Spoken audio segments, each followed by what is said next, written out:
안녕하세요. 학교에서 알려주지 않는 경제 이야기 로댕입니다. 오늘은 최근 이슈가 되고 있는 반일 불매운동에 대해 생각해 보겠습니다. 오늘 영상에 앞서 말씀드리고 싶은 것은 정치적인 부분에 대해서는 대법원의 강제징용 배상 판결이나 65년도 한일 청구권의 적용 범위와 같은 논란의 여지가 많기 때문에 정치적인 부분은 배제하고 경제적인 부분과 개인의 자유에 대해서만 다뤄보도록 하겠습니다.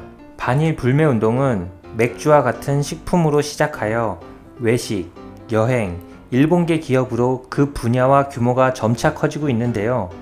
불매운동으로 일본에게 경제 타격을 주는 것은 확실해 보입니다. 다만 오늘 중점적으로 생각해 볼 것은 불매운동으로 인해 대한민국의 선의의 피해자가 발생할 수 있지 않을까 하는 점입니다. 첫 번째로 일본산 식품의 불매운동은 일본 수출 기업에 직접적으로 매출 감소와 피해를 주게 됩니다. 간접적으로는 일본산 식품을 판매하는 한국의 도소매 업체나 유통업체에서 피해를 볼 수는 있으나 일본 식품의 대체품의 판매를 통해 만회할 수 있으니 불매운동의 취지에 부합한다고 볼 수 있습니다.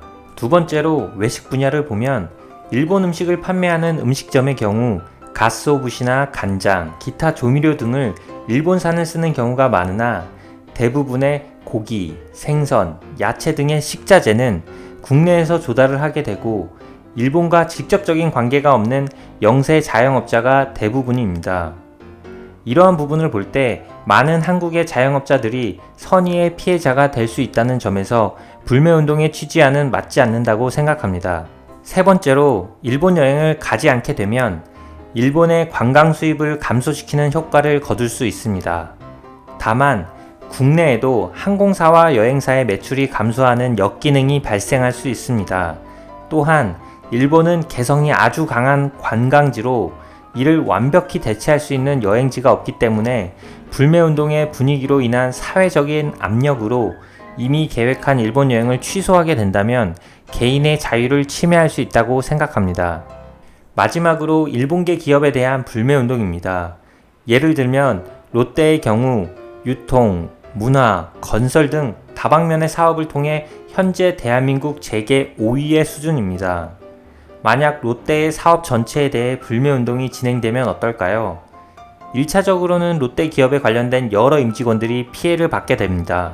2차적으로는 국내 곳곳의 롯데 사업장의 매출이 감소하여 이에 따른 경제 비효율이 전국적으로 발생하게 될 것입니다. 여러분들은 일본 불매운동에 대해 어떻게 생각하시고 어떤 방식으로 접근하고 계신가요? 불매운동을 하는 것은 개인의 자유이겠으나 사회 전반적인 반일 정서로 인해 많은 자영업자나 직장인들이 선의의 피해자가 되지는 않았으면 좋겠습니다. 영상이 마음에 드셨다면 구독과 좋아요를 눌러주세요. 로댕이었습니다. 감사합니다.